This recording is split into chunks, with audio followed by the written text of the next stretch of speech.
Hello, self, Ohana, Cosmos, Soul Dr. Nick here. This is Magic Mirror Work Part 2 for March 12th, 2025. And it's Part 2 because my alarm rang to remind me that I have a meeting with Becky and Ashley from Sinea. And so I'm really grateful for that. And coming back to this, I'm really grateful for this too. So will I have a chat with them here or back home? Probably here, actually, just to see how it goes. Because I'm already here and instead of walking back and going back and forth. Yeah. And what else is there? And this can be part of my preparation. Like, what is there I want to talk about? Like, they have this amazing white cedar essential oil. I've heard good things about them. They're obviously connected with my friend Judy. And how do I take a look at real wholesale, real bulk? What does that look like? Because 25% off is still quite a bit. And I'm looking at how do I actually get enough that we can make candles, I can give it away sometimes. That's part of it for me. I like to be able to give things away. Just logging into my computer right now and noticing some things may have gotten updated because that's Apple these days. They may be secretly, slyly trying to update you. And that's okay. Like these days, I'm just like, you know what? Whatever fucking happens, happens on the technology side of things. And how do I work with them? Both clearing the energy, creating a boutique one, actually breathing them if that serves, giving a breath session, going back and forth, but also making it really clear and clean. So taking a look at all the other essential oils, like is it just the white cedar they source themselves? Because the rest of the stuff, interesting but less interesting. I'm less interested in the blends right now. I'm more interested in the purity of the one that they actually distill themselves because that one feels really powerful, potent, and unique. And that's the thing. What are the ones that they distill themselves versus the ones that they purchase and then add into?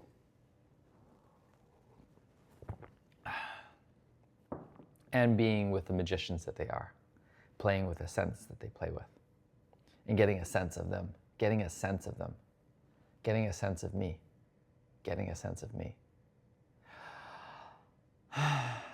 And just breathing over and over again. This life, it's just breathing. It's just breath. I'm going to go through the daily affirmation soon because today is going to be a wunderbar day. I'm a genius and apply my wisdom. I feel to heal. Everything is a story. I always have a choice. The only constant is change. Wisdom is the instantaneous recognition that crisis is a blessing. I do what I love, and I love what I do. I do what I love, and I love what I do. I'm going to do the 10 daily pillars of wisdom as well. And then take a look at my love list and see if there's any expansion through there. And that's a piece as well. Let's see if there's any expansion through there. Let's see if things have updated. No, there's still a number of updates still need to happen. Oh, actually, yeah, system settings. There's no update that says there.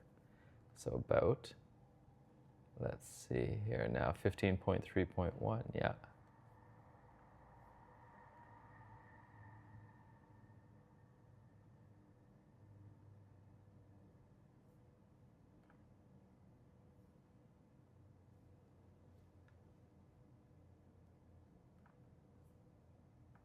And then there's another update.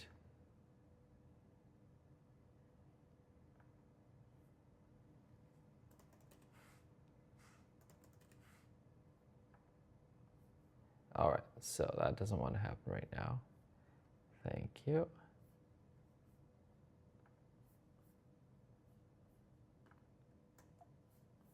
All these things to force quit.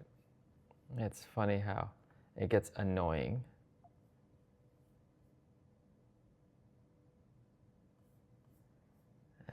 Okay, so let's see here. Now I want to go towards affirmations first.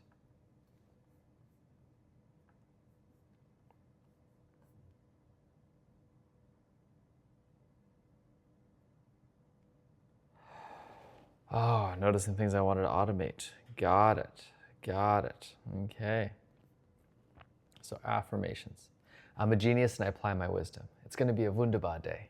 I feel to heal. Everything is a story. The only constant is change. I always have a choice. I'm a master reader. Whatever I read, I retain. I have a photographic, audiographic mind. Whatever's really important to me, I got for life. The universe is my playground, the world is my home, and every country is another room in the house. Gratitude, love, inspiration, enthusiasm, feelings that help people draw money to me. So this other room in the house, we're actually even taking a look at the cruise ships that are there for unschooling. And that's a totally different way. I'm glad we're even looking at it, even if it feels ridiculous right now. It's an awesome thing that my beloved is willing to look at it. And I think at some point in time, someone's going to come up with an option that really serves us, probably to begin with just a week or two, just to see what it's like. Like, how do we actually go on a cruise and have us see what's possible, what's playful, what's there, and where do we want to do the cruise? So that's one piece. The second piece is doing it with what family, right? That's a great idea too. Actually, that's probably the thing to do with family. Have a cruise with them. Easy, contained, leave the child with them at some times, run around. There's so many activities that are possible. So that's a piece that I'll bring up. And then where do we want to live? We have an opportunity right now to go live in North Van possibly, starting in about June, which probably isn't the perfect place, but it's accessible. It's close to a Waldorf school if we wanted to do some schooling, but it also takes us away from the community we already know here. And in a sense though, we'll be taken away from that because all the other kids that we know are going to be going to regular school. And that's going to change the dynamic. So part of me thinks it's the perfect time to really shift, and it's going to have some challenges at first. It's going to have some challenges at first. There's going to be some upset, some heartbreak at first. And part of my work will be to be committed to still taking a drive and coming back occasionally, because we've said bye to old homes and not looked back. Even our old Coquitlam home, and having some great neighbors next door where we used to play with all the time, and just letting that go. And it was okay then because he was young enough that he's not remembering that. But there's a piece that it would be nice to go back and just play with them again, just to say hello to them again, see what's there. So that's that piece. I just wanted to say that. I'm grateful, I'm loving, I'm inspired, I'm enthusiastic. His dream has to die in order for mine to live. And I'm seeing that more and more is letting these old patterns die. Noticing how I'm the one that's continuing to breathe life into them. And it's not trying or not trying to, it's just allowing. And death is just a temporary, transitory state. And I love that, listening to the telepathy tapes, like John Paul. I'm hearing him alive, and I didn't realize that he was alive as these tapes first started, because by the end, he's dead in terms of his physical body, but they keep talking about him, talking about his energy, talking about how this is a choice. And what if we could actually see the underlying telepathy that's there? What if all of us are already experiencing telepathy, but we're just blocking it off so much because we've been taught over and over again that it's impossible? And that's the part, there's a fear of bringing this to the surface, because what if these kids get exploited or used? That part is possible too. And the truth of it probably is there are already places where these kids are being exploited and used. That's why it's actually underground. There's people that are being exploited for their ability to remote view. Like, we call it remote viewing, but part of it's telepathy, seeing from someone else's eyes. And if that already exists, then what is it that actually shields that, if there is a shield or a block? And what isn't actually accessible, right? Like, we keep saying, oh, there's actual secrets. What if there aren't secrets? Like, that's the biggest secret, that there isn't really secrets. We spend all this money on all this secret architecture, but there's not really a secret. And even right now, it's my practice with doing this work to let go of the secrets that I thought were there.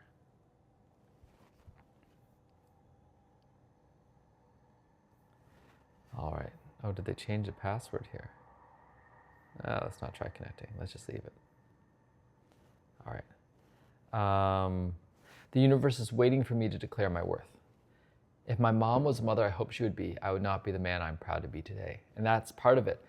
I was taking a look back with Elena about the things to clear up for the Demartini method. And some of the strongest charges go back to a moment in time, back to a moment when I was with my mom and she was going through a period of challenge and upset, and then notice all the different charges that are there. and look at it in terms of the action, the inaction that I see versus the trait, and being able to take a look at the action, the inaction, and then take a look at the action or inaction, and as well, like each one can also be related to even to my dad or other parts of the family, and being able to see each of those arrows and practice working on that over and over and over again. Practice this muscle. How do I do that too? How do I dump on others? How do I get overwhelmed by my own emotions because I'm bottling up so much because I don't feel safe enough to express them? And then noticing that that's my work to actually get into the safety and create the container of safety for my expression. How am I avoiding doing that even? Right? Avoiding taking the time in my relationship to say, okay, I'm a decade in now in my relationship with my beloved. How do I want this to be redefined for the next decade? Because doing just the same thing again is ridiculous. It is ridiculous in the sense that it's not that there isn't on the balance of positive versus negative, so many positives, but I'm forgetting that if I've created a ceiling here, it's an artificial ceiling still too. What's next? And then making this the new base of the foundation. What's next? What's next? And not from the, there's got to be something better than this. Rather, it's perfect right now, and I'm willing to keep stepping into what's next. And I love that. I love that possibility. And the number 8 really is the infinity sign. It's hilarious. I was thinking 6 plus 9 together. 6 plus 9 together makes 8 in the infinity sign. 6 plus 9 plus 3 together makes 18. All these numbers are such playful numbers, especially the ones with curves. 6, 9, 3, all have curves in them. Okay. All right. Going off on little tangents, and I'm playing around right now again. Playing with numbers again, which is really fun. I'm magnificent just the way I am. I listen to my immortal nature and it knows. My true nature is love and wisdom. Wisdom is the instantaneous recognition that crisis is a blessing. And it all comes back to love. And I really appreciate that reminder. Life is a gift. Thank you. No matter what I've done or have not done, I'm worthy of love. No matter what I have done or have not done, I'm worthy of love. And this is a really big acceptance statement, because that's the part that I have and I've had before. It's like, oh, if I do what I'm supposed to do, then I'm worthy of love. If I don't do what I'm not supposed to do, I'm worthy of love. And then I was thinking today, it's like, which one of us has not broken our man-made laws? Like, they're impossible to follow through on. I was thinking, if you're driving, you've definitely gone at least 1 kilometer over the speed limit at some point in time, somewhere. If you are able to walk ambulatory, you've jaywalked at some point, because there's a part of you that's like, oh, I'm just gonna take this little shortcut, even if it's just cutting the edge of the crosswalk a little bit. Technically, that's outside the lines, right? Whether you've watched something that you weren't supposed to watch, shared a Netflix password, any of these things outside of the rules, right? There's all these rules that we've made, and it's impossible to dance through every rule, every hoop. And I say it's impossible because we've even forgotten we're not gods. We're making, each one of us has their own reasons for making the rules, even if it seems good at the time. Thou shalt not kill is a great rule to have, and it's probably still man-made. Like, killing is a part of our nature right now for a lot of things, whether we're killing plants, killing animals, if we look at it that way, versus it's an agreement that we've made. And how do we shift the agreements to make them more holistic, make them more beautiful? Hunting, beautiful. I used to think hunting is terrible. What is the worst thing you could do, taking a child away from their mother? It's like, they're living their lives.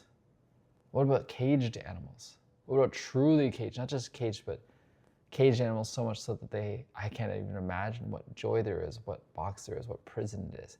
And then recognizing, how am I in that cage that I'm creating for myself? That's the rules. And again, part of this magic mirror work is both constraining myself to break free of myself. Oh, I hear people. Hello. So, we'll pause this for now. We'll start up again soon.